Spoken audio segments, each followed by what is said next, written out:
I was working at a multinational company when the CEO announced, "From tomorrow, my influencer wife will lead your department." I said, "But she doesn't even know what we do." He smirked, "She doesn't need to. You're fired."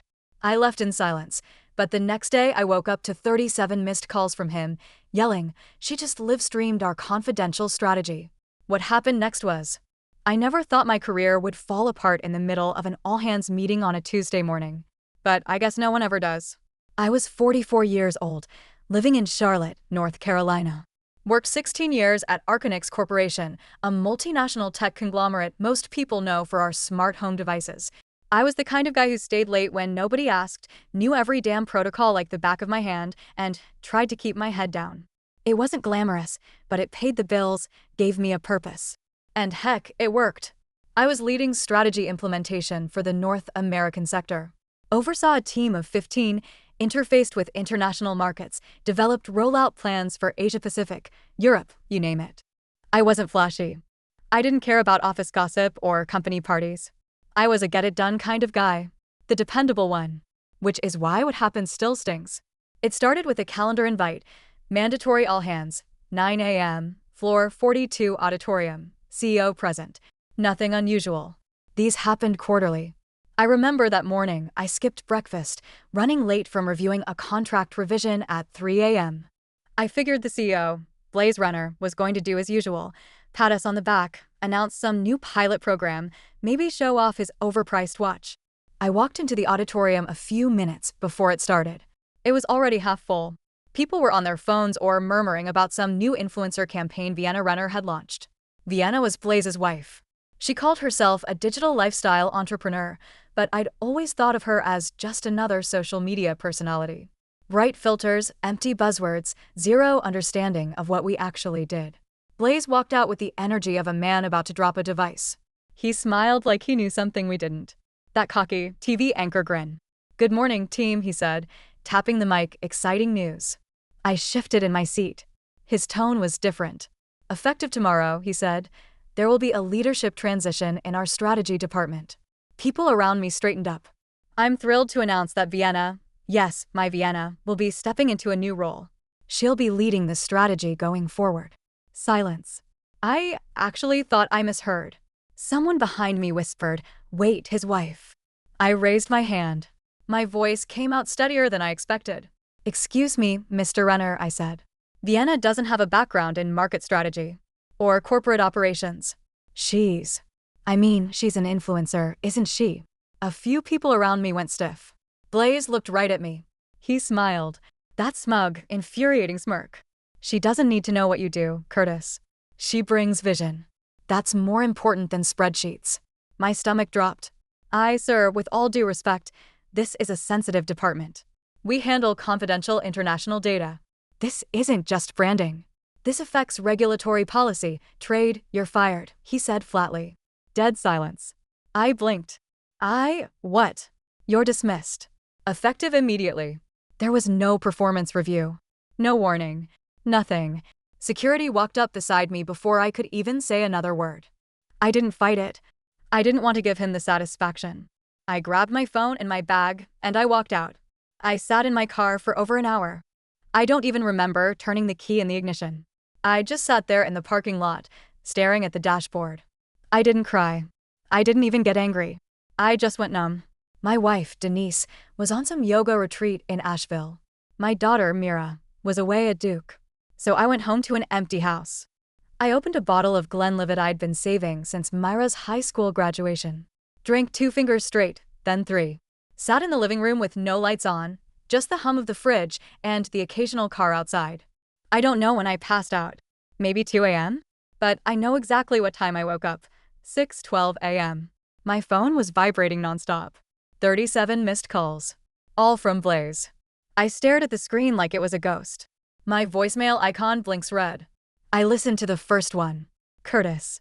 Curtis. Please. Call me back. I need your help. There's been an incident." Second voicemail. She went live. Oh God, she just live-streamed the whole deck. She had the strategy deck open. She showed the rollout slides. Korea. Europe. Everything. I sat bolt upright. No way. But he wasn't lying. Within minutes, I found the clip. It was already making the rounds on Reddit and Twitter. Vienna, sitting in her corner office, smiling into her phone. Behind her, a massive screen displaying our confidential fourth quarter international strategy. Every trade secret, launch timeline, competitor vulnerability, all of it. I'm so excited to lead this team, she was saying in the video. You guys are gonna love what we're cooking up for Asia next quarter. I wanted to vomit. The woman had live streamed everything. At 9 a.m., Blaze called again. I answered. Curtis.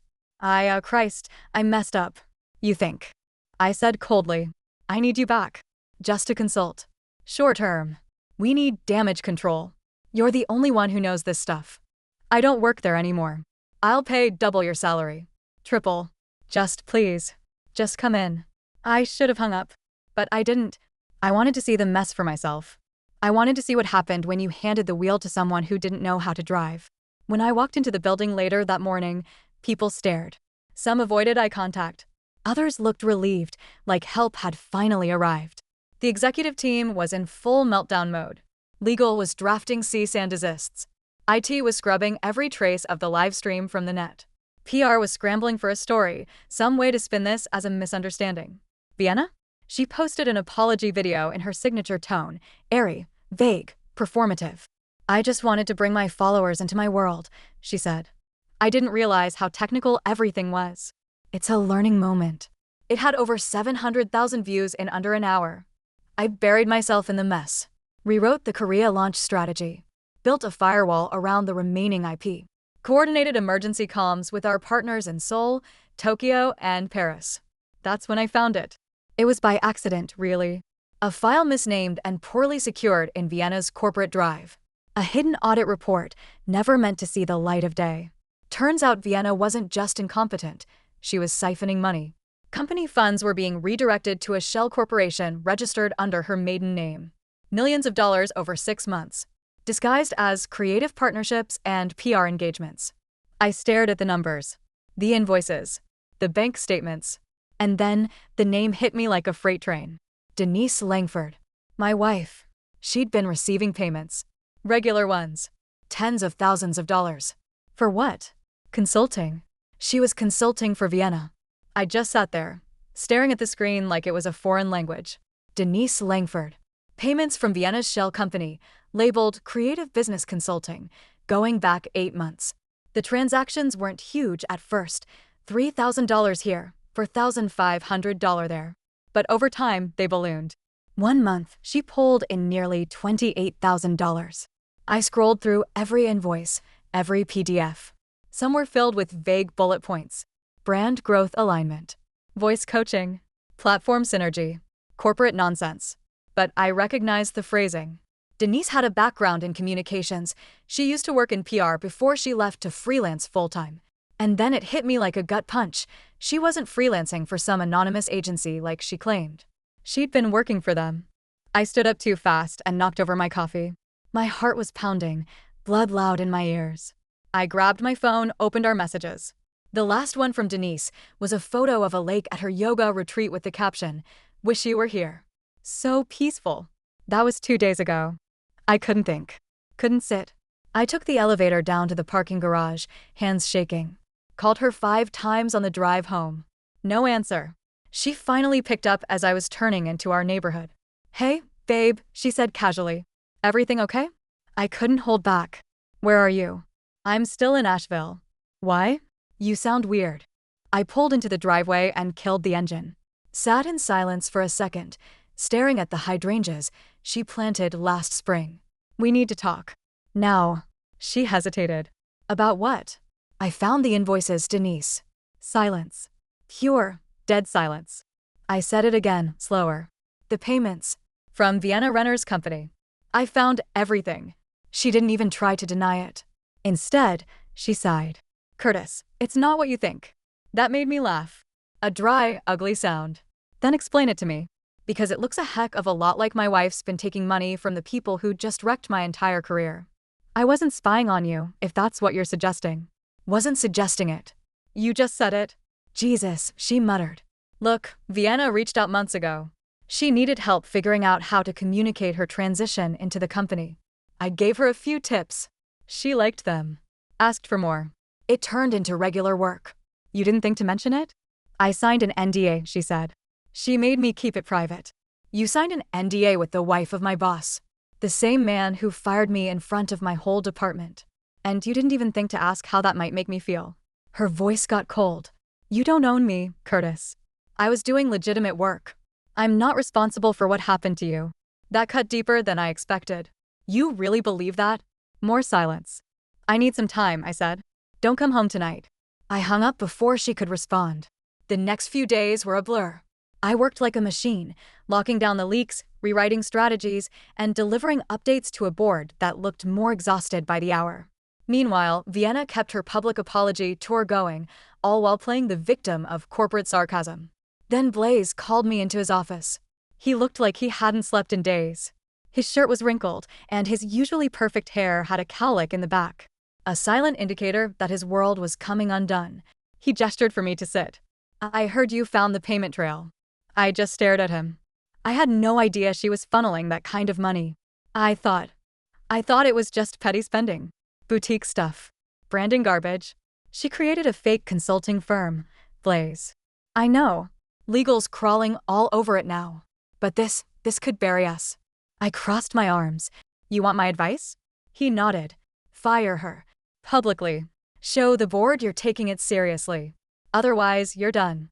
He flinched like I slapped him. She's my wife. Then you better decide who you love more, her or your company. He didn't answer.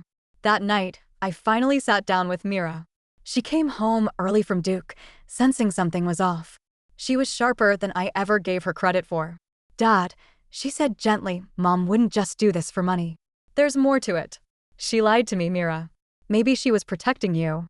I looked at my daughter. My smart, funny, fiercely loyal daughter. And I realized she didn't want to pick sides. She loved us both. But one of us had crossed a line we couldn't uncross. The next week, Vienna disappeared from the office. Rumor was Blaze put her on indefinite leave, but nobody could confirm anything. HR went mum. So did the board. Then an anonymous leak hit Business Insider. An exposé, detailing the live stream crime, the payments, and the internal chaos. It didn't name names, but it didn't need to. Everyone in the industry could put the pieces together. And right there, near the end of the article, was a sentence that changed everything. An anonymous source within Arcanix's executive leadership claims the leaks were discovered by a recently fired department head, now acting as a temporary crisis consultant. That source? Me. The fallout from that article was like dropping a match into a field of dry grass. Within 24 hours, Investor Relations had issued a statement calling the leak unauthorized and misleading. But nobody was buying it. You can't spin a crime that's already halfway through the bloodstream of the business world. The media was already talking. Analysts were poking holes in Arcanix's PR. Stock dropped another 6%.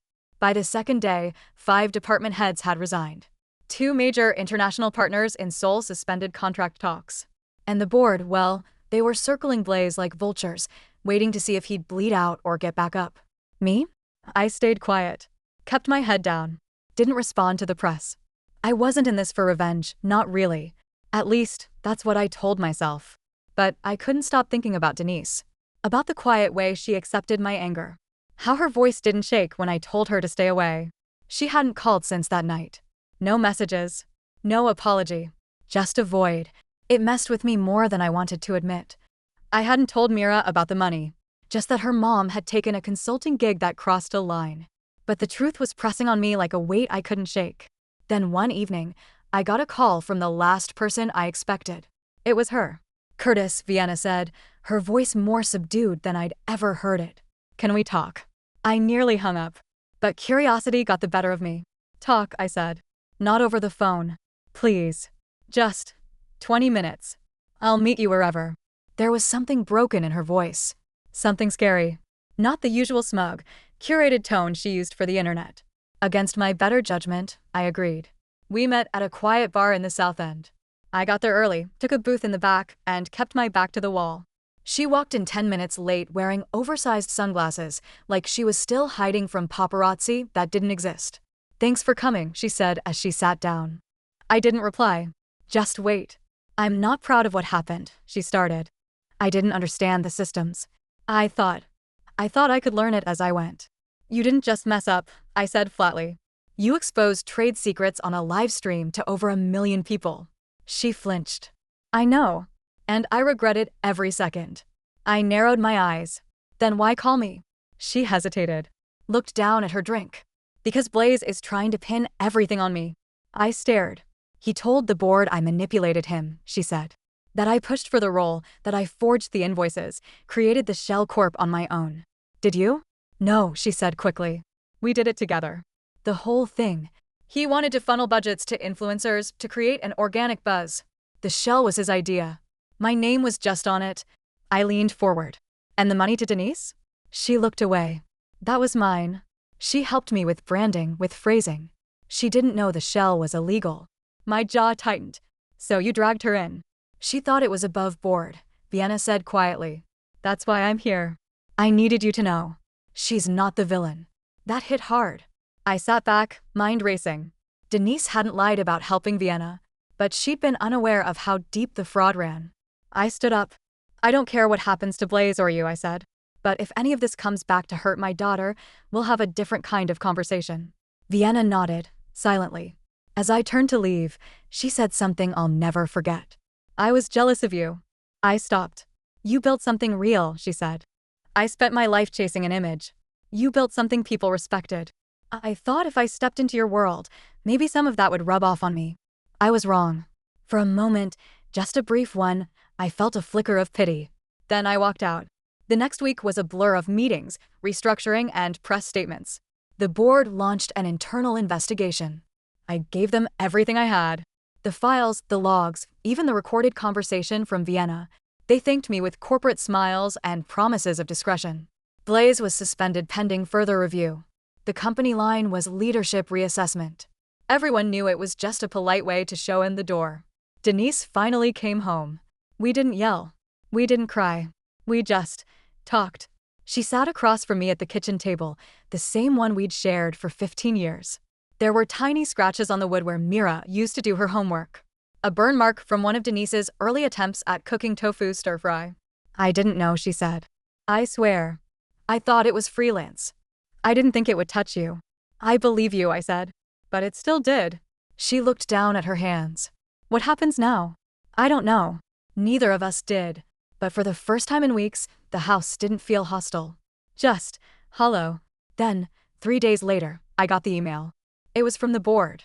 They wanted to meet privately. Off-site. No agenda listed. Just a time and an address. I went, wearing the one suit I still owned that hadn't gone out of style. The room was small, gray, and full of nervous smiles. We're considering restructuring, one of them said. We'd like to bring you on. Permanent role. Not just strategy, but leadership. VP level. I blinked. After everything? You helped keep the ship afloat, another added. And you played by the book. That matters. I leaned back in the chair.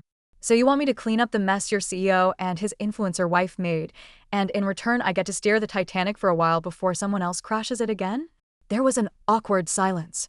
Then one of the board members smiled. Well, we were hoping you'd consider it more of a cruise ship. I didn't laugh. I didn't give them an answer right away. After the meeting, I walked around the neighborhood near their off-site office for nearly an hour. Quiet streets, manicured lawns, the kind of place where nothing truly bad ever seems to happen. Where crime only exists behind closed doors and no one raises their voice unless it's behind tinted glass. I kept thinking about the word they used, leadership. It sounded clean, polished, and corporate. But what they really wanted was a janitor. Someone to mop up the remains of Blaze's vanity project. Someone to restore their credibility without stirring the mud any further. They wanted a face with integrity. A fixer. A distraction.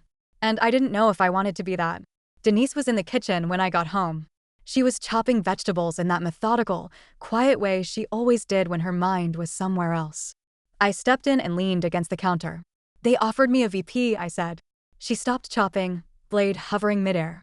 Are you going to take it? I don't know. She nodded slowly. It's what you deserve. I watched her for a moment. She looked tired. Not in the way people look after a bad night's sleep, but deeper. Soul tired. You don't have to stay here, I said finally. If you want space or to leave, I won't stop you. She put the blade down gently. Do you want me to leave? I didn't answer right away. Not because I didn't know, but because the truth felt so big, it was hard to fit into words. I don't know who you are anymore, I said. And I don't know if I'm still the man you married. I didn't cheat on you, she said softly. I know. But trust is more than just bodies and beds. She nodded. I'm sorry, Curtis. I really am. I believe you. But sorry doesn't fix everything. She nodded again. Then turned back to the cutting board like that was all there was to say. Over the next few days, I started making a list. Not a to-do list. A what the hell am I doing list. On one side, the VP role. Power. Stability. Influence. A second shot at the career I'd built from nothing. On the other, freedom. A chance to walk away. To start fresh. Maybe build something of my own. And somewhere tangled between both options was Mira. My daughter, asking fewer questions, but watching everything like a hawk. She hadn't asked whose side she should be on. She just kept checking in, bringing me tea when I forgot to eat, asking if I needed anything when she knew I'd say no. One night, I found her sitting on the back porch, scrolling through her phone. You okay? I asked, stepping outside. She shrugged. I saw Mom today. My heart thumped. Yeah? She seems smaller. I didn't know what to say to that. She said she'd understand if I wanted space, Mira added. But I told her I'm not choosing between my parents. That's not how this works. Good, I said. Because no matter what happens, we're still a family. She nodded, then paused. Do you still love her? The question hit harder than I expected.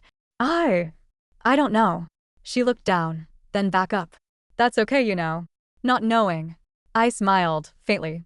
You've gotten wise. I'm in college. It's my job now. We sat there in silence, the kind of silence that only exists between two people who've seen each other's worst days and still show up anyway. Then, another surprise came. A package. No return address. Just a small envelope inside. Inside it, a USB drive, and a sticky note with the words, "You should see what he kept hidden." I stared at the note for a full minute before plugging the drive into my work laptop. Inside, there were folders. Dozens of them. Expense reports, email drafts, meeting recordings, all linked to Blaze. It was a personal archive, some of it encrypted, some of it poorly hidden. A digital skeleton closet. There were conversations between Blaze and international suppliers, hinting at gray market tactics, export sidestepping, deals that skirted compliance laws, and worse, a draft pitch for a potential acquisition where Vienna's follower base was listed as a market manipulation asset. He hadn't just weaponized her social media presence. He'd planned to use her as bait. Bury trade maneuvers inside influence campaigns. Use her popularity as a backdoor into foreign markets. It wasn't just fraud. It was a strategy. Calculated, targeted, and deeply illegal. The same man who stood on a stage and smiled as he fired me had been playing three-dimensional chess while we all pushed spreadsheets.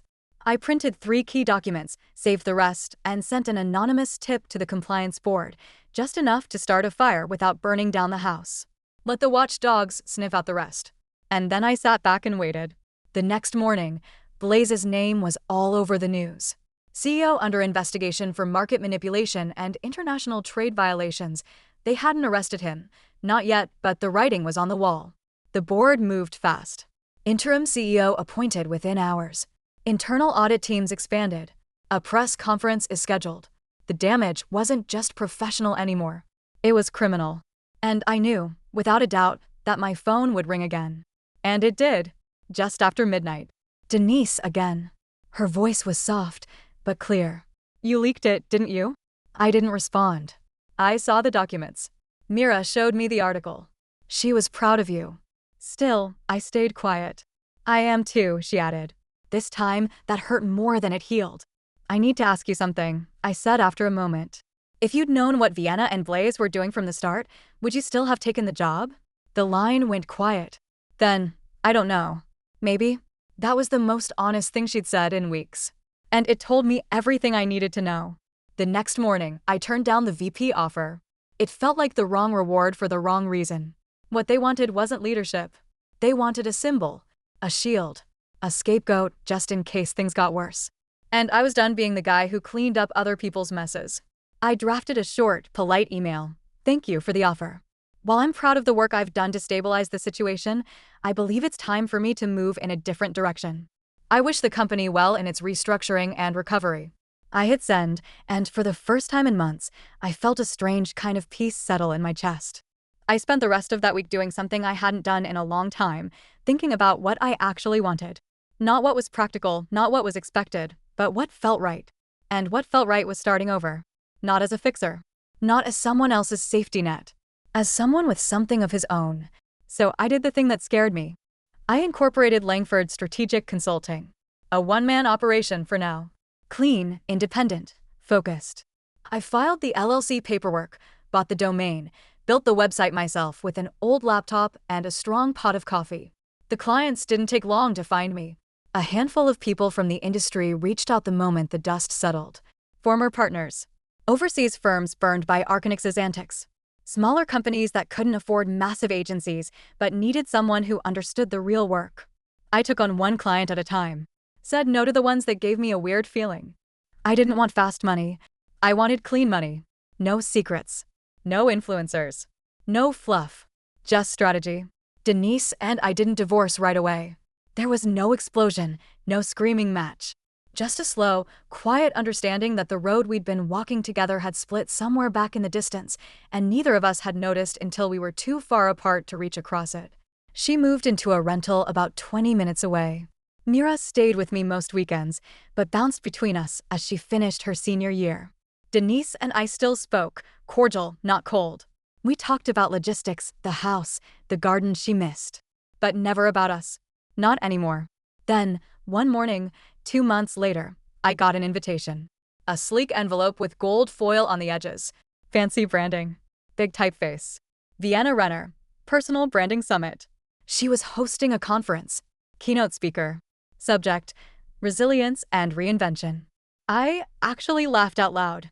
The woman had live-streamed confidential IP, nearly destroyed a billion-dollar company, and now she was giving a talk about bouncing back? My first instinct was to toss the invite. But then I paused. This wasn't just a summit. It was a chance. The day of the conference, I wore a simple blazer and jeans. Casual. Understated. I slipped into the lobby of the boutique hotel venue about 20 minutes before her keynote began. There she was, near the stage, smiling, greeting guests, doing her signature double hand touch move. She hadn't changed a bit. Her energy still screamed curated authenticity. I didn't approach her. I didn't need to. I just sat in the second row. When she took the mic, the crowd leaned in. Every crisis is a reset button, she began. And I believe when life hands you backlash, you build back brand first. The crowd chuckled. She launched into her usual jargon: visibility, alignment, audience, empathy. But then she said something that made my ears perk up. And I couldn't have rebuilt myself without the people who challenged me, who called me out when I needed it. One of them is here today. Her eyes scanned the crowd. Landed on me. Curtis Langford. A spotlight hit my row. I stayed seated. She smiled. Curtis taught me that strategy isn't about looking good. It's about doing good. About accountability. And even though I made mistakes, huge ones, I'm proud of how far I've come. I just wanted to say, thank you. Polite applause followed. Heads turned toward me. I gave a small nod. No smile. No acknowledgement beyond that. Let her have her moment. Because mine came after. The next day, an article hit the trades. Behind the curtain, Vienna Renner's rise, and the strategic consultant she forgot to mention. It was an op-ed. Not a hit piece. Not even bitter. Just the truth. Written by a well-known journalist who'd reached out after the conference, curious about my side of the story. I told it plainly. How I'd been fired, then asked to return. How I'd repaired what she broke. How I declined the company's top offer out of principle. I didn't smear her. I didn't need to. The contrast was enough. The piece ended with a line I'll always remember. There are 2 types of leadership, the kind that performs and the kind that delivers. Curtis Langford chose the latter. And the industry is better for it. After that, I didn't need revenge. Because respect became its own kind of justice. Blaze quietly resigned from all boards and ventures. Last I heard, he was consulting for a biotech firm in Switzerland, far from the spotlight he used to crave. No lawsuits ever stuck, too many NDAs, too much insulation, but his name lost its shine. No one trusted him with vision anymore. Vienna pivoted again into wellness branding. Crystals, digital detoxes, productivity journaling. She built a following again, because of course she did. But she never got back into the corporate world. And Arcanix? They still exist. Still sell products. But they're quieter now. Safer. The board took control, hired boring, competent executives. No more influencers in executive roles. The chaos gave way to order. One night, 6 months later, I was sitting on the porch of the cabin I bought just outside Brevard. Pine trees swayed gently in the wind. Mira was visiting, inside baking something that smelled suspiciously like cinnamon rolls. She came out, barefoot, holding a mug of tea. "You good, old man?" I smiled. "I'm good. Have you ever thought about going back?" "Back where?" "Corporate. Big leagues." I shook my head. "I think I'm done letting other people define what success looks like." She nodded thoughtfully, then handed me the mug. Smart. We sat there in silence, listening to the crickets. After a while, she said, "You know, I tell people you burned down a corporation with nothing but a flash drive and a polite smile." I laughed. "That's not how it happened." "Yeah, but it sounds cooler." She leaned her head on my shoulder. The night was warm, but not hot. Comfortable. Peaceful. Not loud. Not viral. Just real.